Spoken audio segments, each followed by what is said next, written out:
So, hello, my dear student, how are you? Welcome to your beautiful platform, Civis Physics Tutorial, the place where you learn the jackass things in the physics. Sir, ફિઝિક્સમાં બધા જ formulas આવડે છે, બધા જ theoretical concept અમારા clear છે, પણ MCQ solve કરવા બેસીએ તો થોડી તકલીફ પડે છે. કંઈક સોલ્યુશન લાવો ને. તો તમારા માટે ખૂબ સરસ મજાનું સોલ્યુશન શોર્ટ ટાઈમમાં આવી રહ્યું છે, MST 2.0. Stay tune. કઈ ટાઈપના ક્વેશ્ચન કેવી રીતના સોલ્વ કરવા વિથ થિયરિકલ કન્સેપ્ટ આ કોર્સ લોન્ચ થવા જઈ રહ્યો છે. તો એની પહેલા થોડીક ઝલક એની જોઈ લઈએ. ઇમેજ જોતા કંઈક યાદ આવે છે કે સર આ પેલો જ ક્વેશ્ચન છે ને, કે નળમાંથી વોટર ડ્રોપ એટલે કે પાણીનું ટીપું, પહેલું ટીપું જમીન પર પડે છે, ત્રીજું ટીપું નળમાંથી પડવાની શરૂઆત કરે છે, તો બીજા ટીપાની જમીનથી ઊંચાઈ કેટલી હશે તે શોધો. યસ માય ડિયર સ્ટુડન્ટ, એ જ ક્વેશ્ચન છે. અને ક્વેશ્ચનમાં બીજું એવું પણ કહ્યું છે કે આ જે પાણીના ટીપા જમીન સુધી પહોંચે છે, તો એમાં જે સમયગાળો છે પહેલા અને બીજા ટીપા વચ્ચેનો અને બીજા અને ત્રીજા ટીપા વચ્ચેનો એ સમાન છે. સોલ્વ કેવી રીતના કરવો સર? કંઈક સોલ્યુશન આપો સર. કોન્સેપ્ટ તો ખબર પડી ગઈ કે પાણીનું ટીપું નીચે પડે છે, એટલે તરત માઇન્ડમાં આવવું જોઈએ કે નીચે પડે તો પાણીના ટીપાને ફોર્સથી નથી પાડતું, મુક્ત પતન કરીને નીચે પડે છે. અને કોઈ પણ પદાર્થ મુક્ત પતન કરીને નીચે પડે તો આપણે ફોર્મ્યુલા યાદ છે. કયું formula sir? T is equal to under root of 2h by g. Yes my dear student. તો આ ક્વેશ્ચનને આપણે સોલ્વ કરીએ છીએ. તો ફર્સ્ટ ઓફ ઓલ પહેલું ટીપું જમીન પર પહોંચ્યું તો એને કેટલો સમય લાગ્યો હશે? ત્રીજા ટીપાને ભૂલી જા, બીજા ટીપાને ભૂલી જા. પહેલું ટીપું જમીન પર પહોંચ્યું, કેટલો સમય લાગ્યો હશે? તો ધેટ્સ ઇટ. આપણી પાસે ફોર્મ્યુલા છે T is equal to under root of 2h by g. આ ક્વેશ્ચનની અંદર તમને h આપેલો હશે. માની લે આપણે લઈ લઈએ h છે 9.8 મીટર, એટલે કે જમીનથી નળની ઊંચાઈ 9.8 મીટર છે. યસ, ધેન તો h ની જગ્યા પર 9.8 મૂકી દો, g ની જગ્યા પર 9.8 મૂકી દો. ડેટા એવો આપેલો હશે કે તમે ક્વેશ્ચનનું સોલ્યુશન ઇઝીલી કરી શકો. 9.8 કટ તો અહીંયા તમારી પાસે બચશે under route 2. Okay, it means કે પહેલું ટીપું જમીન પર પહોંચ્યું તો નળથી અહીંયા સુધી પહોંચતા એને કેટલો ટાઈમ લાગે છે? √2 સેકન્ડનો ટાઈમ લાગે છે. ક્વેશ્ચનમાં બીજો કી કોન્સેપ્ટ છે, મેં તમને કહી દીધો. શું છે કી કોન્સેપ્ટ?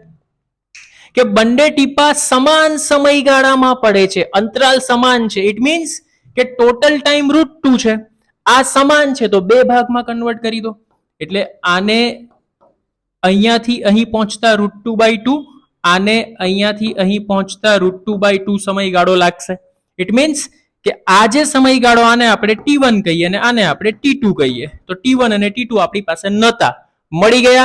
કેટલા મળ્યા ભાઈ? √2/2, એટલે તમે એને 1/√2 કહી શકો છો. આ વેલ્યુ યાદ રાખજો. √2 એટલે 1.41 સમથિંગ થશે, અને 1/√2 તમે કરશો, આ બધી વેલ્યુ વારંવાર રિપીટ થાય છે એટલે યાદ રાખવી પડશે. એટલે આવશે 0.707. Is it clear? Now C, મારે શોધવાનું છે શું? આ બીજું ટીપું જમીનથી કેટલી ઊંચાઈ હશે એ મારે શોધવું છે. તો એ શોધવા માટે મીન્સ માની લે મારે આ હાઈટ શોધવી છે અને h ડેશ કહું, તો સર જો મને આ હાઈટ મળી જાય ને તો હું 9.8 માંથી h ને સબસ્ટ્રેક્ટ કરી દઉં તો મને આ હાઈટ મળી જાય. સર તમારા મગજમાં વિચાર કેવી રીતના આવ્યો કે મારે આ જ ઉપયોગ કરવો, હું આ ન શોધી શકું? મારા મગજમાં વિચાર એટલા માટે આવ્યો કે પાણીનું ટીપું બીજા નંબરનું ટીપું પણ અહીંયાથી ડ્રોપ જ થયું હશે ને, મુક્ત પતન જ થયું હશે ને. તો મુક્ત પતન થાય, મારી પાસે સમયગાળો છે, હાઈટ મારે ફાઇન્ડ કરવાની છે. Again apply the formula h is equal to half g(t²). એટલે કે સેકન્ડ ડ્રોપ જ્યારે અહીંયા પડ્યું હશે ત્યારે મારી પાસે હાઈટ કેટલી છે? તો 1/2 into 9.8 into t². t is given 0.707. આપણે given એટલા માટે કીધું કે ફાઇન્ડ કર્યું પછી મળ્યું ને. ઓકે, 0.707 નો સ્ક્વેર કરશો એટલે એપ્રોક્સિમેટલી 0.5 થશે. બરાબર, 0.5 એટલે 1/2 થાય, એટલે 1/2 into 9.8 ને 0.5 ને આપણે શું કહી શકીએ? 1/2 કહી શકીએ. તો આપણે અહીંયા શું મળશે? 9.8 divided by 4.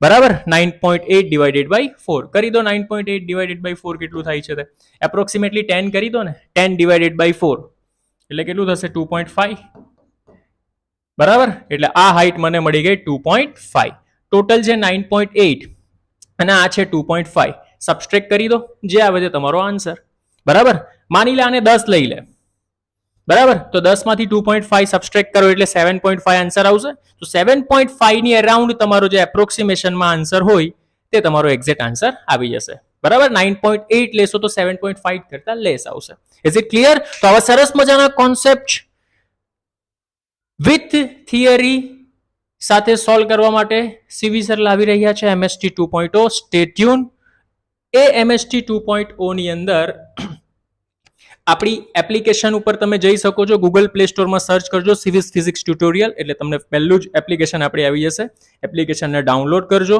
જેવી એપ્લિકેશનને ડાઉનલોડ કરશો એટલે તમને ત્યાં એમએસટી 2.0 કરીને એક રિક્વેસ્ટ તમારે ત્યાં નાખવાની છે અને એ રિક્વેસ્ટથી તમારું સોલ્યુશન આવી જશે થેન્ક યુ સો મચ મળીએ